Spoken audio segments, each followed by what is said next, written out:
ময়দানের কিছু মাল উনি বন্টন করতেছেন সাহাবাদের মধ্যে, দুনিয়াতের মাল উনি বন্টন করতেছেন। এদিকে হাদিস রসুলুল্লাহ সাল্লাল্লাহু আলাইহি ওয়াসাল্লাম উনি যখন বন্টন করতেছেন তখন কোনো ব্যক্তিকে কিছু বেশি দিচ্ছেন, আবার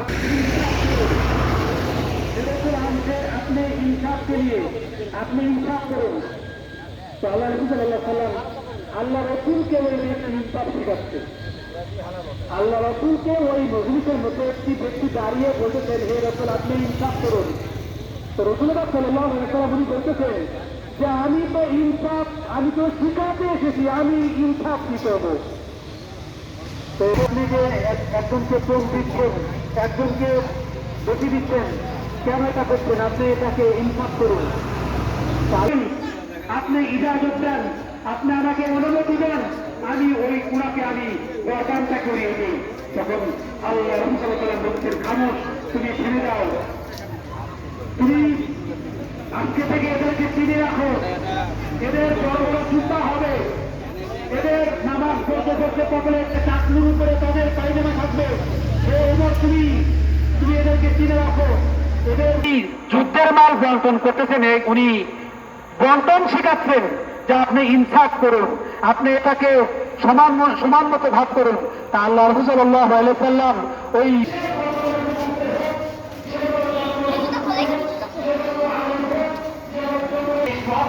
যাদের মধ্যে ঈমান আছে, যাদের মধ্যে ভালোবাসা আছে, তাদেরই ঈমান আছে। সুবহানাল্লাহ। আজকে আমরা আহলে বাইতকে আমরা ভালোবাসি, নূরে মুহাম্মদকে আমরা ভালোবাসি। আমরা গায়ের জোর দিয়ে আমরা বলতে পারি যে আহলে বাইতকে যারা ভালোবাসে তারাই হচ্ছে প্রকৃত মুসলমান, তারাই হচ্ছে প্রকৃত মুমিন, তারা হচ্ছে প্রকৃত মুমিন, তারা হচ্ছে আসলে আমি যেখানে দাঁড়াই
তারপরে সেজদায় যাই, আবার সেজদায় তুই বসি। এটা কিন্তু আরবি অক্ষরে আমার দাঁড়ালাম, এটা আলিফ। এর যে কয়টা অক্ষর আছে এই অক্ষর আরবি নাম হচ্ছে, আমরা বাংলায় বলি আহম্মদ।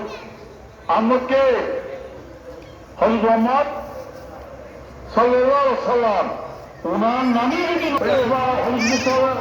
বলছে যে আমি আল্লাহ রাসূলকে দেখতে চাই। আপনি আল্লাহ রাসূলকে দেখতে পারবেন না, আপনি তো উম্মতকে দেখেন, তাহলে আপনি আল্লাহ রাসূলকে দেখেন। উম্মত সত্য বলতে আছি ইনশাআল্লাহ আল্লাহ রাসূল যে মানুষটা নিয়ে আমরা অহংকার করি, যে মানুষটা আল্লাহ নিজে অহংকার করে, আল্লাহ নিজে বলছেন আমি যদি আমার হাবিব আমার বস্তুকে আমি সৃষ্টি না করতাম, কোন